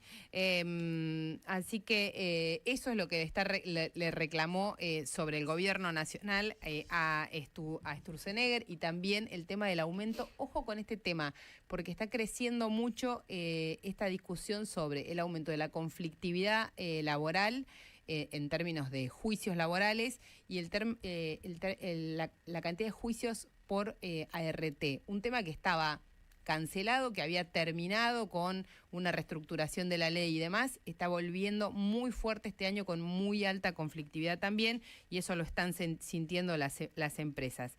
Y las tasas municipales. Este asunto de las tasas municipales, que lo vemos en el Gran Buenos Aires con los supermercados y las estaciones de servicio, se extiende a todo el país, y las empresas grandes dicen que por seguridad e higiene les están cayendo unas tasas muy altas de los municipios que van a recaudar lo que pierden de recaudación de provincia y de nación por la recesión, la baja y el ajuste del gasto. ¿Qué les dijo Sturzenegger de todo eso? Y yo, de regulación todo lo que puedo, todo esto que me están pidiendo no es para mí, así que si bien Sturzenegger fue a la UIA y dio el presente, ahí la agenda de reclamos que tienen los industriales, por ahora nadie les da. ¿Qué puerta hay que golpear ahí? Bueno, tienen que golpear la de quien no lo recibe, la de Luis Caputo. Pero bueno, están ahí tocando timbre y se les va a quedar la manito medio mocha. Bien. Rolo. Juicio por el doble parricidio de Olivos, lo venís contando desde el día 1. Declaró el hermano de Martín del Río. Les dije que el debate oral por el asesinato de José Enrique del Río y de su mujer, Mercedes Alonso, ocurrido el 24 de agosto de 2022 en una mansión de Olivos, se iba a convertir de alguna manera en la exposición de una novela dramática de la vida real. ¿Por qué? Porque el principal acusado es el hijo de las víctimas, es Martín del Río, quien toda su vida trabajó codo a codo con su papá. Era el hombre de confianza de una de las dos víctimas de este asesinato, era quien hacía negocios junto a él, junto a José del Río, era el hombre que lo acompañaba a comprar y vender inmuebles y vehículos. Los negocios de José Enrique del Río y de Martín tenían que ver con comprar propiedades, prometer un pago en cuotas que en general no cumplían. Pagaban una cuota, pagaban la segunda, se hacían del control del inmueble y luego disponían de esa propiedad mientras el legítimo dueño, el vendedor, tenía que ir a la justicia a reclamar pagos, mientras ellos, ¿qué hacían? Los subalquilaban, generaban nuevos negocios e iban generando una bicicleta de bienes raíces que se ha visto pocas veces. Quizás la gente del palo lo conoce, pero la cantidad de propiedades y de conflictos judiciales que tenía esta familia era impactante.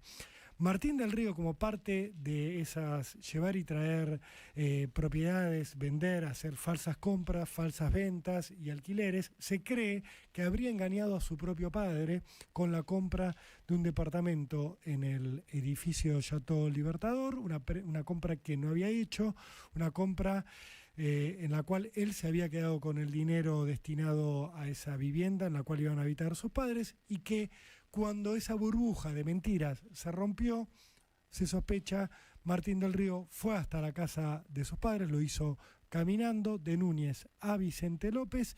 Allí entró a la casa, convenció a sus padres de que iban a ir a ver algo, seguramente esa propiedad que él les había jurado que ya había comprado, lo subió al auto, al Mercedes-Benz, en el garage de la mansión ubicada en Melo y Gaspar Campos, y allí, sentado desde el asiento trasero, los ejecutó a los dos con un arma calibre 9 milímetros. Martín del Río está en un juicio por jurados y están empezando a declarar los testigos, que son los integrantes de su círculo íntimo. Por eso se esperaba con mucha expectativa el testimonio de su hermano mayor, de Diego del Río, que es la víctima de una situación tremenda. Perdió a sus padres a manos, según cree la justicia, de su hermano, y ayer tenía que ir a declarar ante el tribunal. Parte de su declaración tuvo un costado muy emotivo, la otra tuvo una carga probatoria muy fuerte contra su hermano, y la otra tuvo que ver con un reclamo de justicia también conmovedor. Jessy, Diego empezó diciendo: en 10 días yo perdí a toda mi familia.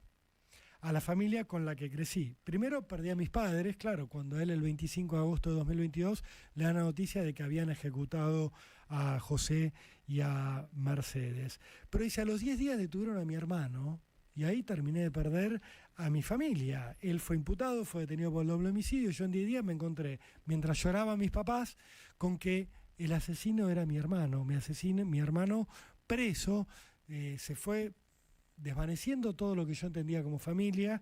Un horror.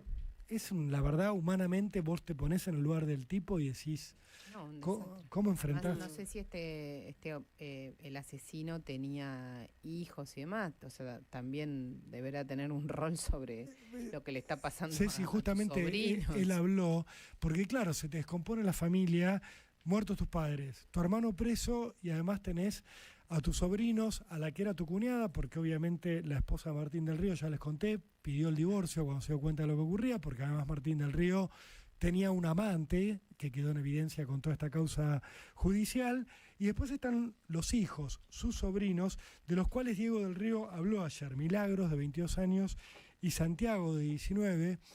Dijo Diego del Río, llorando, mis sobrinos al principio le creían al papá, le creían su inocencia, lo empezaron a ir a visitar a la cárcel, me pedían a mí que pusiera plata para comprar comida, para mandarle al padre, para comprarle los cigarrillos. Ellos lo iban a ver, pero después de un par de semanas ya no quisieron ir nunca más. Y contó Diego del Río que los hijos de Martín, sus sobrinos, ya no van más a la cárcel porque no le creen al padre. Al principio dice, me pedían que siguiera mandando comida, después me dijeron no le mandes más, a las 4 semanas dijeron, ya indignados por toda la situación, los propios hijos de Martín del Río no solo dejaron de verlo, sino que le dijeron a Diego, a su tío, no le mandes más comida. Diego del Río ayer dijo, yo le sigo mandando con un remisero, le hacemos la compra, la pagamos, el remisero va y le lleva todo lo del supermercado y los cigarrillos por una cuestión básica de humanidad, pero él contó, a mí me quedó debiendo guita, a mí me cagó $120.000 por un negocio que él me había prometido hacer, me estafó con esa plata y además yo tuve que vender propiedades por $1.500.000 de mis padres por los agujeros que él había dejado abiertos, y yo tuve que deshacerme de las propiedades de mi padre, obviamente todo con una cuestión legal, para cubrir esos costos. Entre las mentiras que Diego del Río describió, dijo, mi papá estaba seguro, y a mí me lo venía diciendo, que había ganado un juicio por $14 millones. Y él estaba muy ilusionado con cobrar ese dinero porque esa plata significaba el doble de lo que él había logrado juntar a lo largo de toda su vida. Bueno, ese juicio era mentira, dijo ayer Diego del Río, era parte de las mentiras de Martín del Río y creo que es parte de la decepción de mis padres. Y tuvo un momento muy emotivo Diego del Río declarando ayer cuando él se puso en la situación de lo que tuvieron que haber sentido su papá y su mamá antes de recibir el balazo. Porque, digamos, él perdió a sus padres están muertos, eso es un dolor obviamente intransferible, pero él lo que decía, Diego, y la verdad que las pericias lo convalidan, dijo, lo que más bronca me da es que uno de los dos, o mi papá o mi mamá, supo que los estaba matando su hijo. Claro. Ellos se tuvieron que haber dado cuenta, porque el asesino... ¿Se pudo establecer la secuencia? Creen que mató primero al padre, pero viste que son reconstrucciones bastante dudosas en cuanto a que tienen que ver con una deducción de cómo estaban los cuerpos, de cómo gira, de la cantidad de disparos que recibe uno, pero lo que dice Diego del Río es, no importa la secuencia, uno de los dos sintió el balazo y vio que el que disparaba era su hijo. O sea, uno de los dos murió sabiendo que su hijo había matado a su papá o a su mamá y después recibió el balazo. O sea, una imagen que vos te pones como hijo y decís, mamá murió sabiendo que el hijo era un asesino o papá murió sabiendo lo mismo del otro. A uno seguro lo sorprendió, el otro lo llegó a ver dijo Diego del Río, alguno pensó nos está matando nuestro hijo, ese momento debe ser indescriptible, estoy seguro de que ellos sabían que Martín estaba detrás de ellos, no tengo ninguna duda, dijo llorando, y le preguntaron por qué crees que lo mató, dijo para mí armó una bolsa de mentiras tan grande que no la pudo manejar, llegó el momento en el que el cúmulo de mentiras era tan grande que tenía que decir la verdad o tomar la decisión que tomó, ya no podía sostener más la careta que tenía puesta.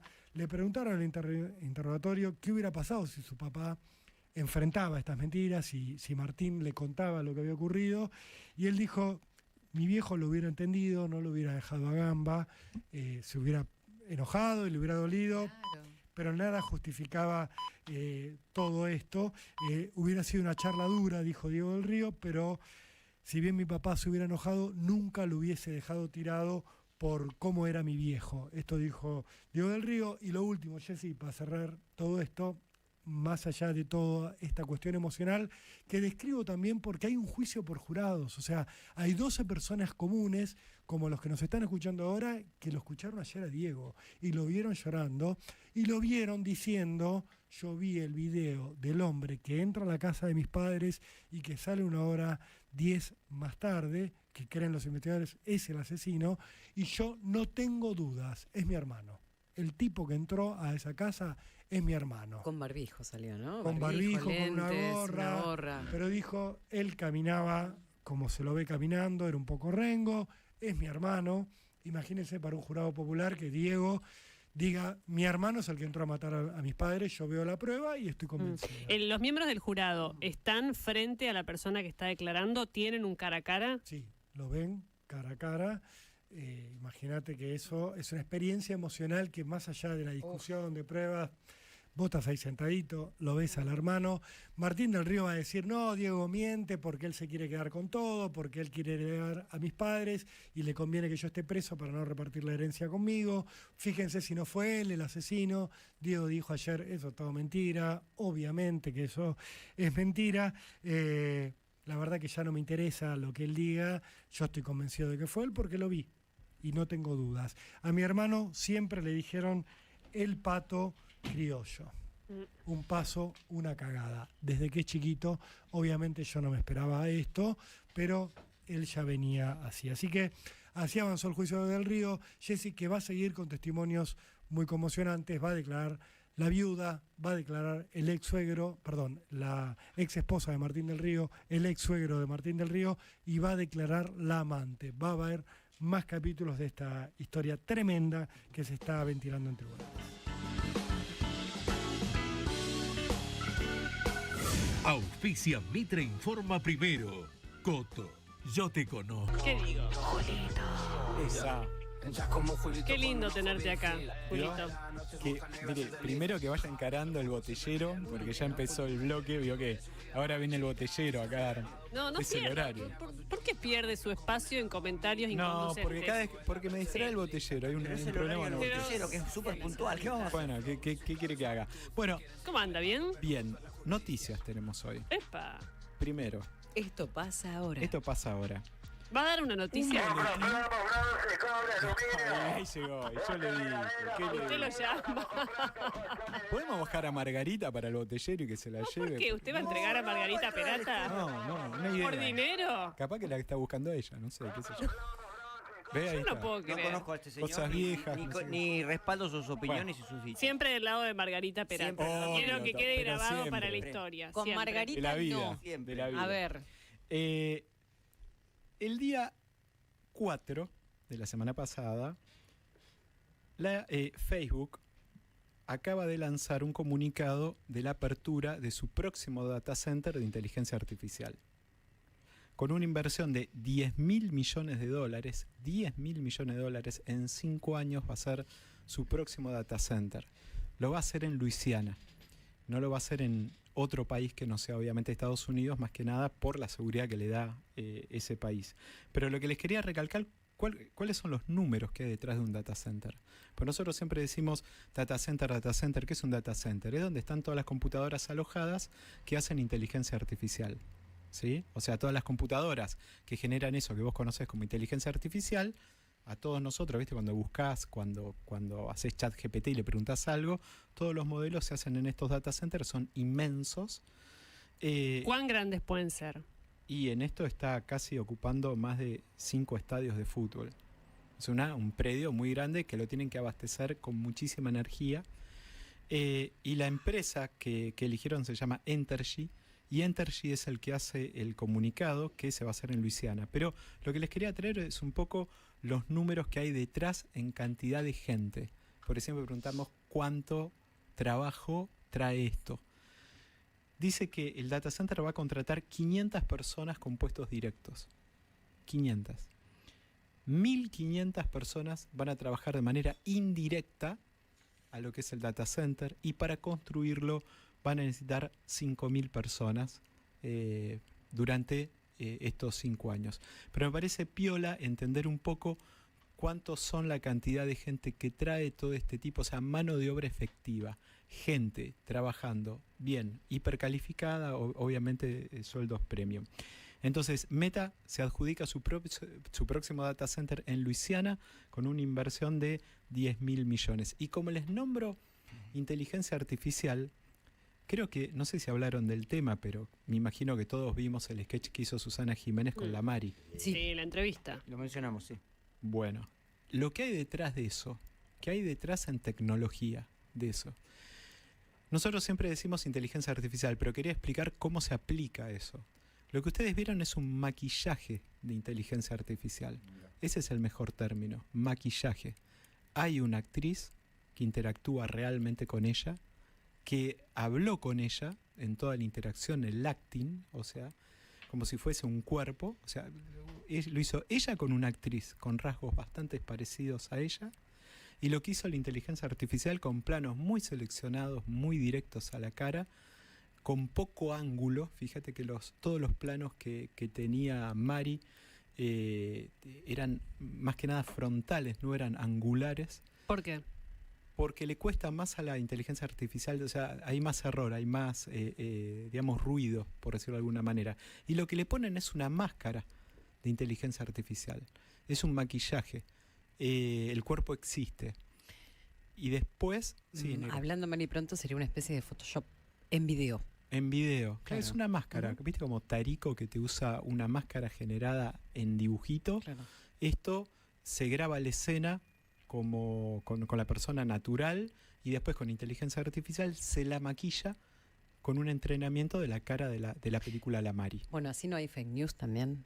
Que ves, no sé, al presidente de tal país haciendo algo. Yo no sé si ustedes, cuando lo vieron, dudaron si era inteligencia artificial o era una actriz que realmente estaba luqueada como Mari. Yo en un flash de un segundo lo miré y no le descubrí en los primeros segundos los indicios de inteligencia artificial.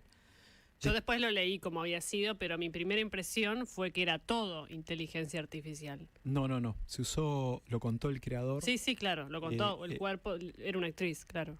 En todo momento. Y si hubiera hecho todo completo inteligencia artificial. Es más difícil. ¿Por qué? Porque ¿cómo le decís a la inteligencia artificial que tiene que entrar la persona a caminar por un lugar? O sea, es mucho más sencillo animarlo y después ponerle la cara con inteligencia artificial de lo que es la Mari.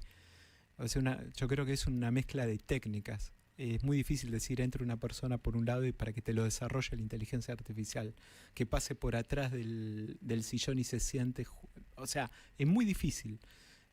Por eso es que lo que hoy van a ver de deepfake o digamos, como técnicas muy profundas de falsear un video, son técnicas de maquillaje. Maquillaje. Se graba la escena con una persona y se le aplica una máscara. Yo hice esto en menor medida cuando Vidal era gobernadora, y tomé la cara de Vidal y la puse en una chiquita que cantaba en American Got Talent, y lo mostré en TN. Eso salió también en La Nación, y en ese momento habíamos usado un equipo de $1.000 nada más. Y te digo, imagínate, Vidal, mirá lo que creció hasta poder verlo en un canal de aire con una calidad impresionante. El audio hace el mismo recorrido. El audio es un doblaje de la voz real de la actriz. La distorsiona. La distorsiona. Le toma el audio real y le pone todas las características de la voz de la Mari. Eso es lo que hicieron para hacer esto. Obviamente, yo creo que lo histórico en esto es que es la primera vez que vemos el impacto de esto en la gente. Es impresionante. ¿Qué es lo que va a venir después? Bueno, el libro de Harari, ¿no? El desconcierto social en no poder creer lo que ve ni lo que escucha. El impacto es quizás ver a Susana con Susana de joven en inteligencia artificial, pero te tiro algo. En redes circuló mucho un video de Navidad con Trump, Musk, Meloni, Milei, que era como una especie de... sí, era un video de uno era Papá Noel, el otro cantaba, el otro ponía los juguetes en la bolsa, se veía bastante real. Y estamos como en otra dimensión y en otra época. Imagino que nadie se va a pensar que eso es real. Claro, pero en ahora, verlos animados en un video así es impactante. Es impactante porque yo creo que te rompe el esquema en la cabeza, el cerebro te dice, ¿qué hace esa gente junta? ¿no? Pero obviamente cuando lo mirás le encontrás defectos por todos lados. Me parece que lo que hicieron con la Mari y Susana, lo hicieron fuera de la broma. Lo hicieron emotivo, lo hicieron realístico, lo hicieron de una manera que te impresiona saber que en cualquier momento vamos a tener materiales circulando en YouTube, en todos lados, con escenas que nunca existieron, de gente que nunca se habló y se dijo cosas que nunca se dijo. Para mí lo choqueante, te insisto, es los dos mundos. Susana, real, sí, claro, con la inteligencia artificial, que es ella es joven, pero el impacto grande es que con la convivencia de las dos cosas juntas. Claro, quizás para vos que viste la Mari, capaz que para los pibes más jóvenes ni siquiera entendieron lo que pasaba y vieron dos personas dialogando, una vestida, una más vieja que la otra, ¿sí? O sea, la Mari con un look de otra época. De esa época.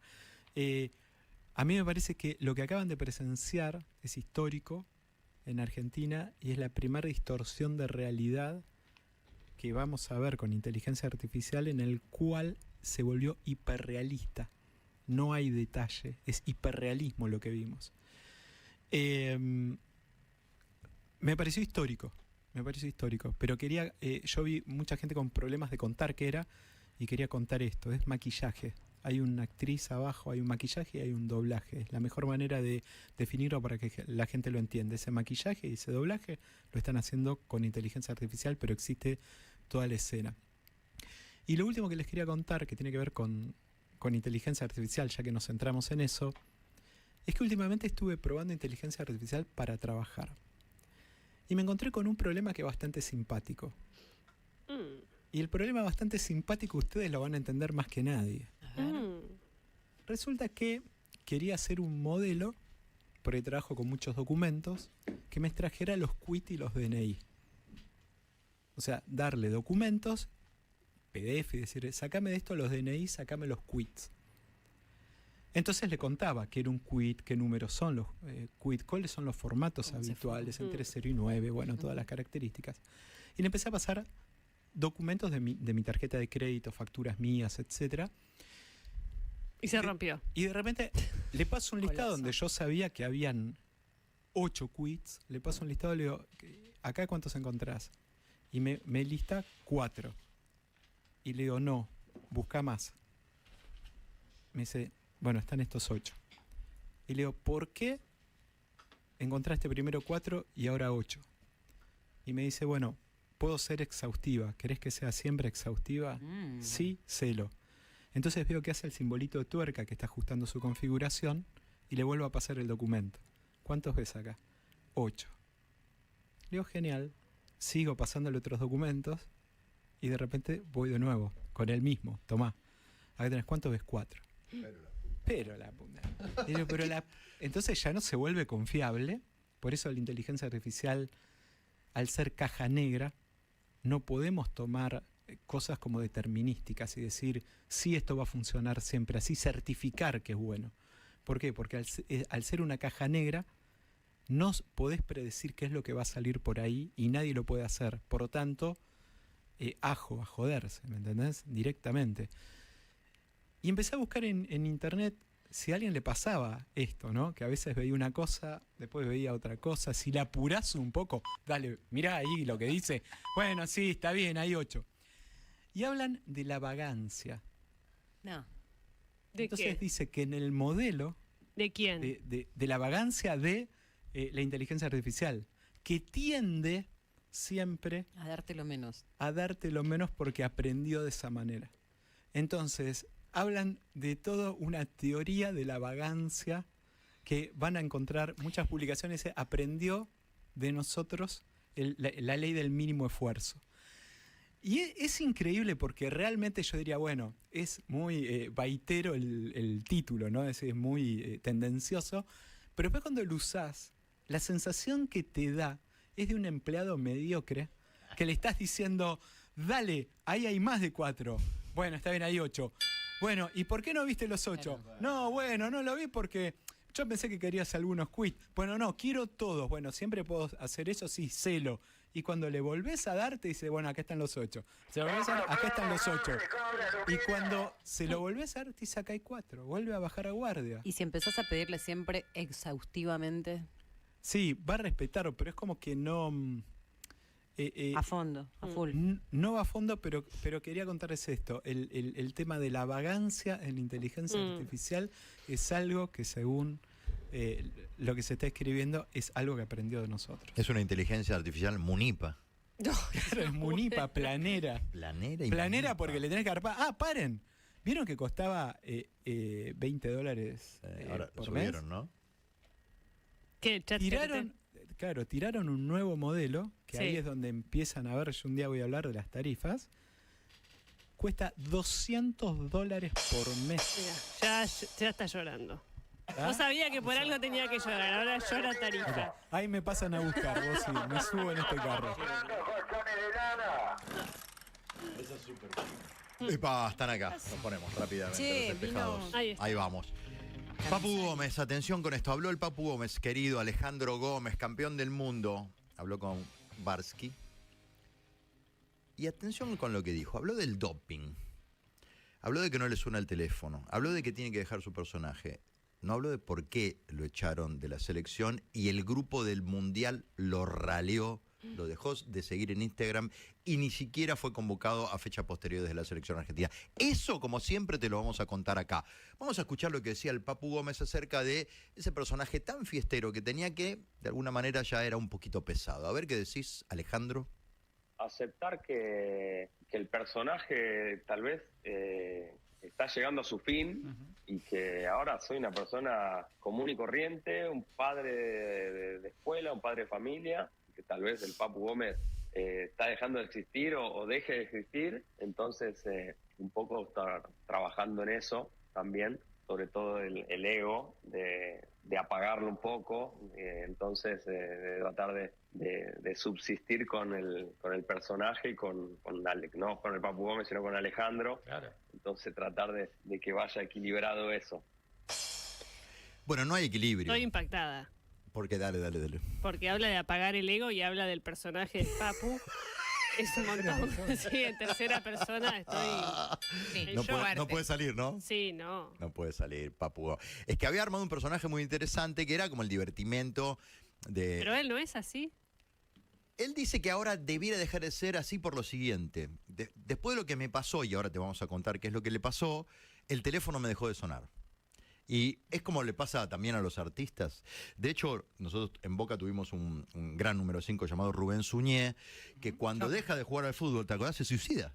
Sí. Ay, bueno. No, pero de verdad, y él lo contaba previamente, como diciendo, mirá, o sea, sos el 5 de Boca, y un día no sos más el 5 de Boca. Se te cae el mundo. O sea, ¿con qué herramientas?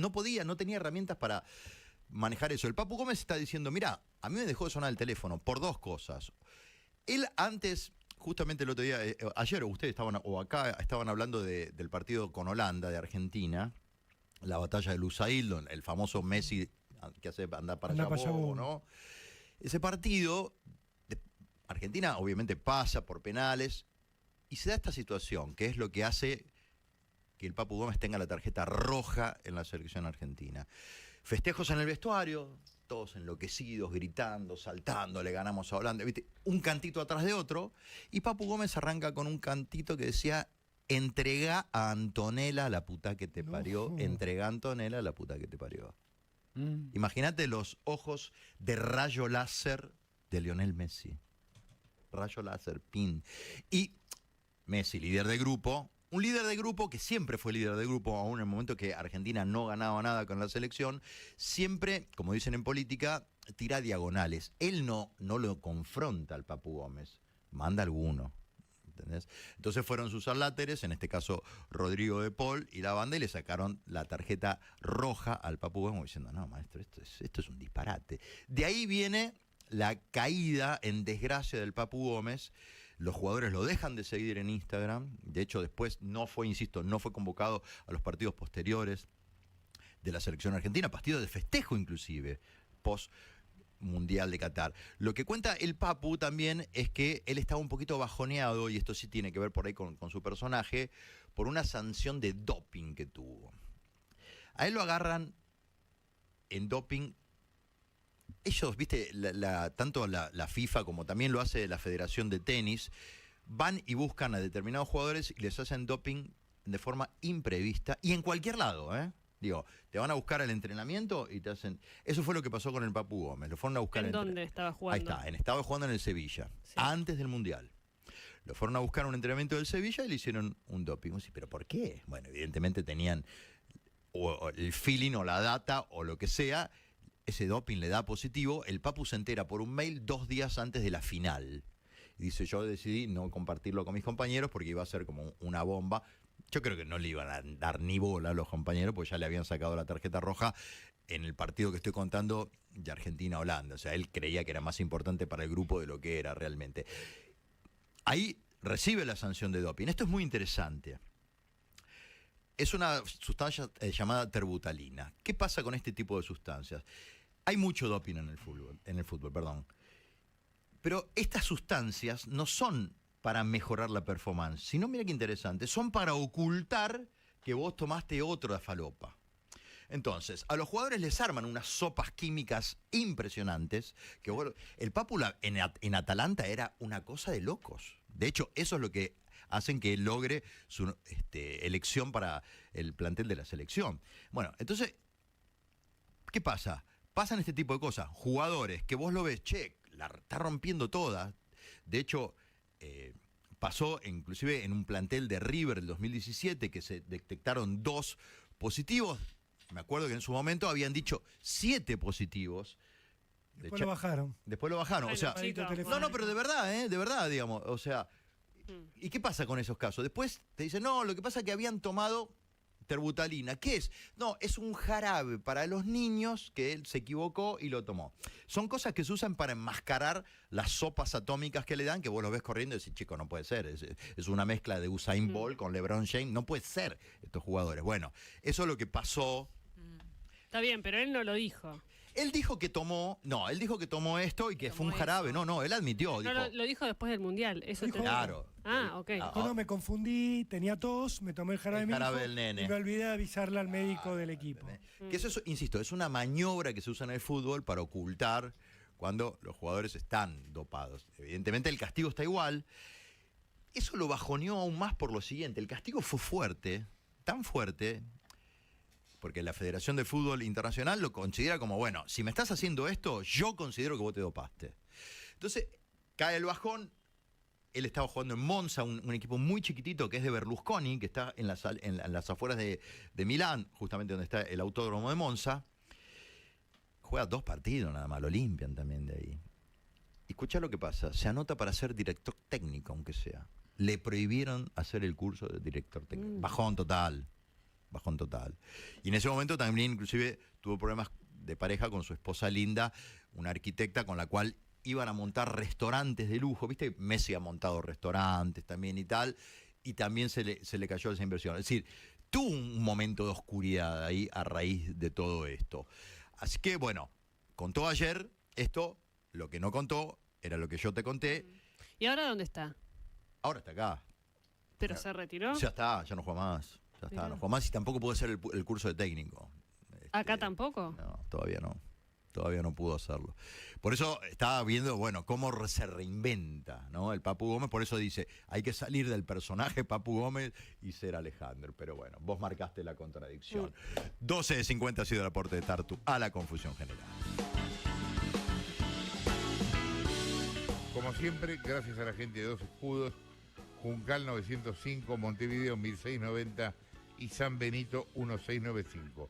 Por teléfono al 4327-0135.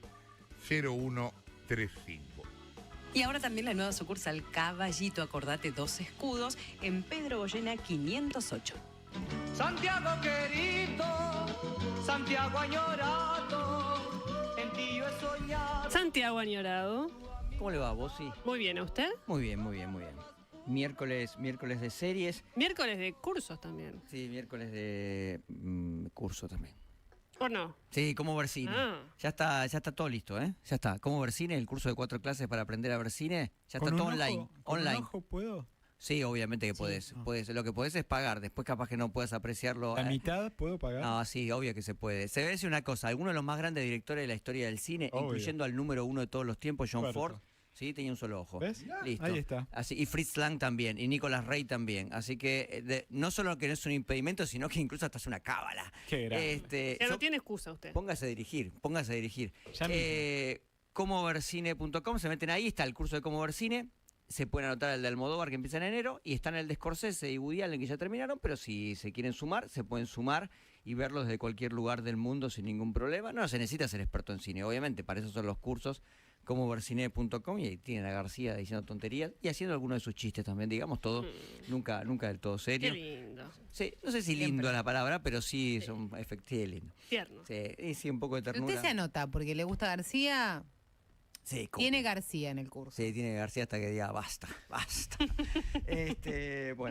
Bueno, comovercine.com. Miércoles de series. Hoy trajimos una miniserie y una serie. Hay muchas series que se autoperciben miniseries hasta que funcionan bien y dicen, o sea, era un chiste lo de la miniserie, o sea, tipo que tenemos cuerda, seguimos. Son como secuelas en realidad. Y uno hasta que no llega al último episodio no sabe si hay para más, siempre hay para más, salvo que sea, no sé, Chernobyl, digamos, que da miniserie, se acabó. Por eso es buena. Bueno, la primera es La Locura, que está disponible en Netflix. Está protagonizada por Colman Domingo, que es un actor que está muy en boga. No es abogado, está muy de moda. Malísimo. Gracias, Buflé. Está atenta. Una crítica negativa significa que me estás escuchando, que eso siempre suma. No lo ubico, a ver, vamos a googlear. Sí, Colman Domingo. Colman Domingo, sí. Ahí es el momento que la nata dice, ¡ah, negro! Sí, es negro. No, todavía no llegué. Ujú. Señor Potente. grande. Señor grande. Potente, grande, sí. Sí, grandote. Igual el más. Después para la otra serie tengo otro negro grandote. No sé cómo esta conversación termina ahí. Es un actor muy prestigioso, un actor que está teniendo su gran momento, un actor que fue nominado al Oscar el año pasado, que bueno, esta es contratable. He's so hot right now. Cuenta la historia de un periodista, un presentador, sí, de una famosa cadena televisiva, que tiene una relación distante con su esposa, que tiene una imagen pública muy positiva, que aparentemente todo está bien y que en un viaje para pasar unos días tranquilo en una zona de bosque, su vecino, la única casa cercana, termina brutalmente asesinado y mutilado, y él hace la denuncia a la policía y empiezan a ocurrir una serie de eventos por los cuales él es acusado de haber cometido ese crimen. Y él es, bueno, se los digo rápidamente, es acusado de cometer un crimen que por supuesto no cometió y es perseguido por la justicia mientras él trata de limpiar su nombre. Como podrán haber escuchado claramente, esto es El Fugitivo. Claro. ¿Sí? Esto es la serie, ya lo vi. La serie protagonizada por David Janssen, ¿sí? En la década del 60 y obviamente recreada más adelante por Harrison Ford en la década del 90. Una de las películas más taquilleras de Harrison Ford, inesperadamente, dirigida por Andrew Davis. Era buena, está bien. Esto lo que viene no es un chivo, pero el año que viene se va a publicar un libro de cine que incluye al Fugitivo ¿Suyo el libro? Es un libro de ingeniería y cine.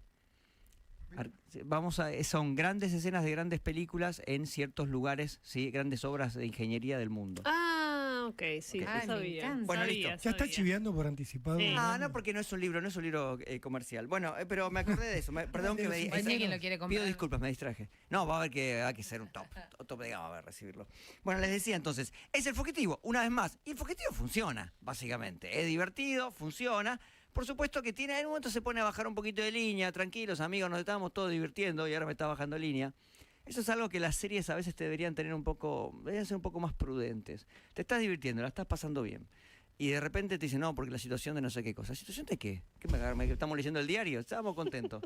Bueno, así que 8 episodios, eso está en Netflix. Bien, ¿lo vemos a esto o no? ¿Amarillo? Amarelo. Bien. Giallo. A mí me gustó Coleman Sunday. Si te gustó... Él quiere huir todo el tiempo de esa conversación que vos querés empezar. No la quiero empezar, estoy afirmando. Ya la empezaste. Sí. Pero él te ignora. Vela, Lugosi, vela. Ese fue bueno. A ese le gustó, bueno. No, le gustó solo a Bufflet, no se confunda. Escúchela. Cualquiera que haya hecho televisión, que haya hecho comedia en vivo, sabe que tener un reidor fuerte alcanza. Sí. Después te lleva a todos, te los arrastra. Claro.